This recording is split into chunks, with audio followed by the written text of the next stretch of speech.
नमस्तस्यै नमस्तस्यै नमो नमः। सर्वमंगलमांगल्ये शिवे सर्वार्थसाधिके शरण्ये त्र्यंबके गौरी नारायणी नमोस्तुते। अद्वितीय अध्याय प्रारंभ। देवताओं के तेज से देवी का प्रादुर्भाव और महिषासुर की एक सेना का वध। विनियोगा। ओम मध्यम चरित्र से विष्णु ऋषि महालक्ष्मी देवता उष्णीक छंद शाकंभरी शक्ति दुर्गा बीजम वायु स्तत्वम यदुर्वेदः स्वरूपम श्री महालक्ष्मी मध्यम चरित्र जपे विनियोगा ध्यानम।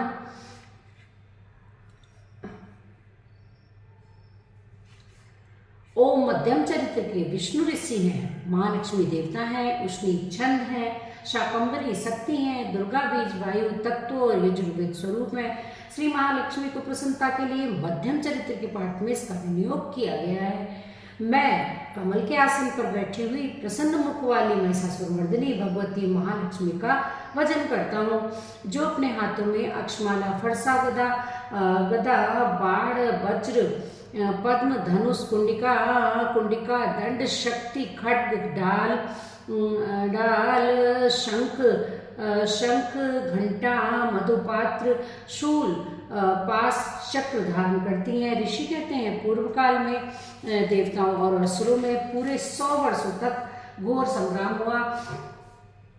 उसमें असुरों का स्वामी महिषासुर था और देवताओं के नायक इंद्र थे। उस युद्ध में देवताओं की सेना महाबली असुरों से परास्त हो गई। संपूर्ण देवताओं को जीतकर महिषासुर इंद्र बन बैठा। तब पराजित देवता प्रजापति ब्रह्मा जी को आगे करके उस स्थान पर गए जहां भगवान शंकर और विष्णु विराजमान थे। देवताओं ने महिषासुर के पराक्रम तथा अपनी पराजय का यथावत वृतांत उन दोनों देवेश्वरों से विस्तार पूर्वक कह सुनाया। वे बोले, भगवान महिषासुर सूर्य इंद्र अग्नि वायु चंद्रमा यम वर्ण तथा अन्य देवताओं के भी अधिकार छीनकर स्वयं ही सबका अधिष्ठाता बना बैठा है। उस दुरात्मा महिष ने समस्त देवताओं को स्वर्ग से निकाल दिया है। अब वे मनुष्यों की भांति पृथ्वी पर विचरते हैं।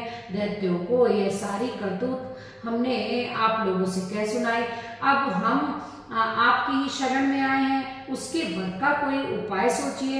इस समय देवताओं के वचन सुनकर भगवान विष्णु और शिव ने दैत्यों पर बड़ा क्रोध किया। उनकी बाहें तन गई और मुंह टेढ़ा हो गया। तब कोप में भरे हुए चक्रपाणी विष्णु के मुख से एक महान तेज प्रकट हुआ। इसी प्रकार ब्रह्मा शंकर तथा इंद्र आदि अन्य देवताओं के शरीर से बड़ा भारी तेज निकला। वह सब मिलकर एक हो गया।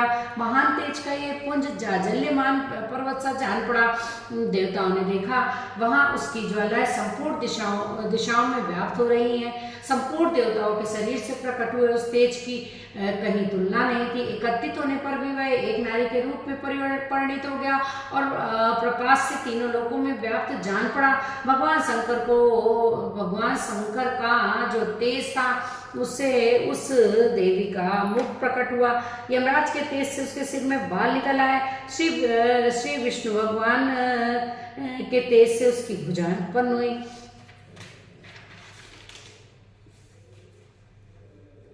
चंद्रमा के तेज से दोनों स्तनों का और इंद्र के तेज से मध्य भाग का प्रादुर्भाव हुआ। वरुण के तेज से जंघा और पिंडाली तथा सूर्य के तेज से नितंब भाग प्रकट हुआ। ब्रह्मा के तेज से दोनों चरण और सूर्य के तेज से उनकी उंगलियां हुई। वसुओं के तेज से हाथों की उंगलियां और कुबेर के तेज से नासिका प्रकट हुई।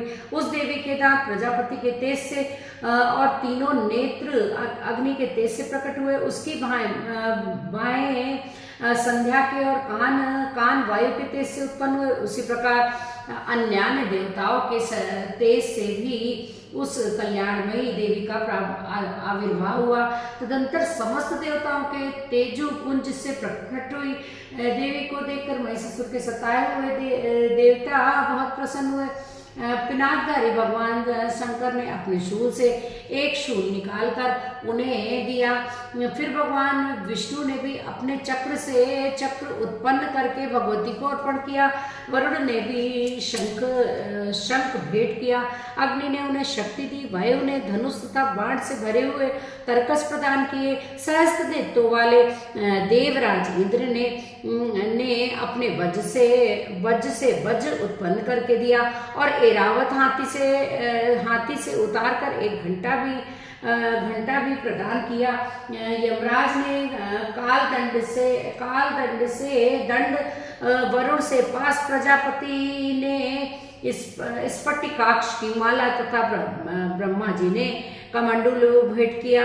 सूर्य ने देवी के समस्त रोमकूपों में अपनी किरणों का तेज भर दिया। काल ने उन्हें चमकती हुई ढाल और तलवार दी। क्षीर समुद्र ने उज्जवल हार दिया। कभी जीर्ण न होने वाले 2 दिव्य वस्त्र भेंट किए। साथ ही उन्होंने दिव्य चूड़ामणि, 2 कुंडल, कड़े, उज्जवल अर्धचंद, सब पांवों के लिए केयूर और चरणों के लिए निर्मल नूपुर, गले की सुंदर हंसली और सब उंगलियों में पहनने के लिए रत्नों की अंगूठियां भी दी। विश्वकर्मा ने उन्हें अत्यंत निर्मल फरसा भेंट किया। साथ ही उनके अनेक प्रकार के अस्त्र और अभेद कवच दिए। इनके सिवा मस्तक और बच्चा स्थल पर धारण करने के लिए कबीना कुमलाने वाले कमलों की मालाएं दी। जलधि ने उन्हें सुंदर कमल का फूल भेंट किया। हिमालय ने सवारी के लिए सिंह तथा भांति के रत्न समर्पित किए। धनाध्यक्ष कुबेर ने मधु से भरा पान पात्र दिया तथा संपूर्ण नागों के राजा शेष ने जो इस पृथ्वी को धारण करते हैं उन्हें बहुमूल्य मणियों से विभूषित नागहार भेंट किया। इसी प्रकार अन्य देवताओं ने भी आभूषण और देकर देवी का सम्मान किया। तत्पश्चात उन्होंने बारंबार टास पूर्वक उच्च स्वर से गर्जना की। उनके भयंकर नाद से संपूर्ण आकाश गूंज उठा। देवी का वह अत्यंत उच्च स्वर से किया हुआ सिंहनाद कहीं समा न सका।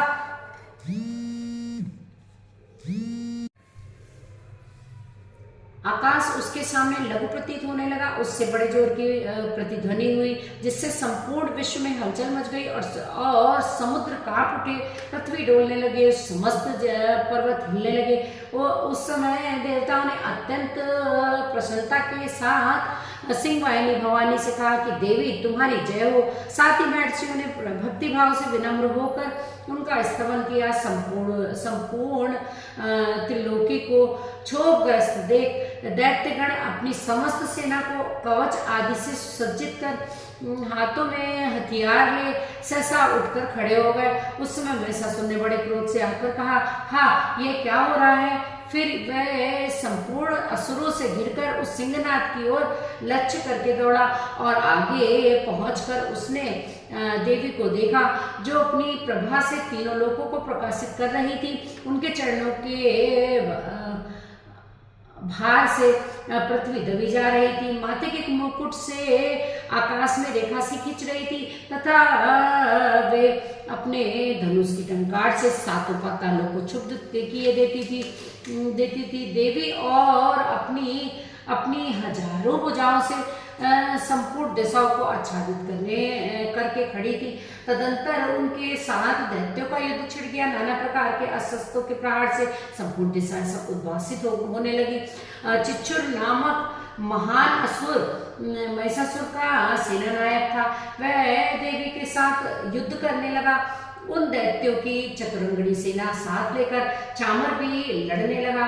60,000 रथियों के साथ आकर उदग्र नामक महादैत्य ने लोहा लिया। 1 करोड़ रथियों को साथ लेकर महाअनु नामक दैत्य युद्ध करने लगा जिसके लिए तलवार के समान युद्ध करने लगा जिसके रोए तलवार के समान तीखे थे। वह असिलोमा नाम का महादैत्य 5 करोड़ रथी सैनिकों सहित युद्ध में आ डटा। 60 लाख रथियों से घिरा घिरा हुआ वास्कल नामक दैत्य भी उस युद्ध भूमि में लड़ने लगा। परिवारित नामक राक्षस हाथी सवार और घुड़सवार के अनेक दलों तथा 1 करोड़ रथियों की सेना लेकर युद्ध करने लगा। विडाल नामक दैत्य 5 अरब रथियों से गिरकर लोहा लेने लगा।